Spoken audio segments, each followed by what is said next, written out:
প্রিয় দর্শক, আজকে আমি আপনাদেরকে দেখাবো মালয়েশিয়ার পাম বাগানের পাচার বা বাজার, সাপ্তাহিক বাজারে কি কি পাওয়া যায় একটু দেখাবো। যে আগে আসবেন সে আগে পাবেন এমন একটি বাজার। এখানে খুবই তাড়াহুড়ো বাজার, কয়েক ঘন্টার জন্য 2-3 ঘন্টা থাকবে সম্ভবত এই বাজারটি। 2-3 ঘন্টা পরেই চলে যাবে, তাই যে আগে আসবে সে আগে পাবে তাজা তাজা সবজি, মাংস সব কিছু পাওয়া যায়। চলুন একটু ঘুরে ঘুরে দেখি, আমি নাম না বলি।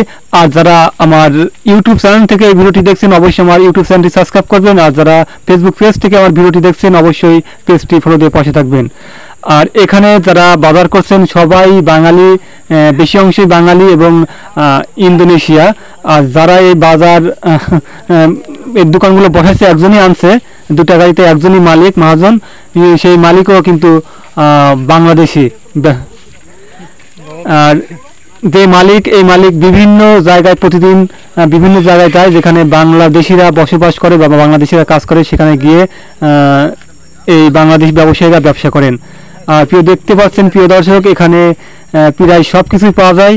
আর আমাদের যারা বিদেশি ভাইরা আছে তারা সাপ্তাহিক বাজার এখান থেকে করে নেয়।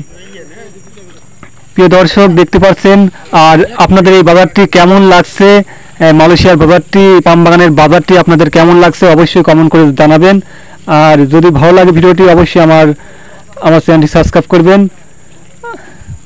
আর দেখতে থাকুন। এটাই ইন্দোনেশিয়া ভাই। খুবই নিরিবিলি একটা বাজার, দুটি প্রাইভেট কারে নিয়ে এসেছে। নিরিবিলি একটা বাজার, পাম বাগানের ভিতরেই বাজার, নিরিবিলি।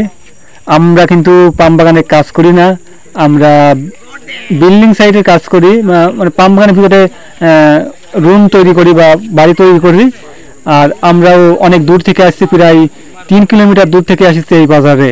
এটি দেখতে পাচ্ছেন সবাই মালামাল নিয়ে, মানে একজন সবাই যার যার মতন মালামাল কিনে এখানে আনলে এখান থেকে মাপজাপ করে তারপরে টাকা পয়সা হিসাব করে নেয়।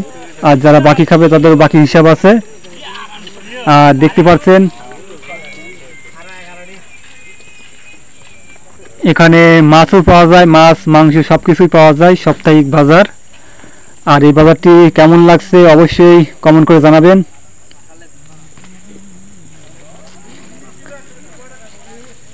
এই বাজারটি যার যার মতন হাতে করে নিয়ে, যার যতটুকু লাগবে পলিথিনে করে নেয়, নিয়ে পাশে ওজন দিয়ে তারপরে যারা বাকি খাবে বাকি খাতায় উঠে নেবে, যারা নগদ টাকায় খাবে তাদের নগদও সিস্টেমও আছে, বাকিরও সিস্টেম আছে।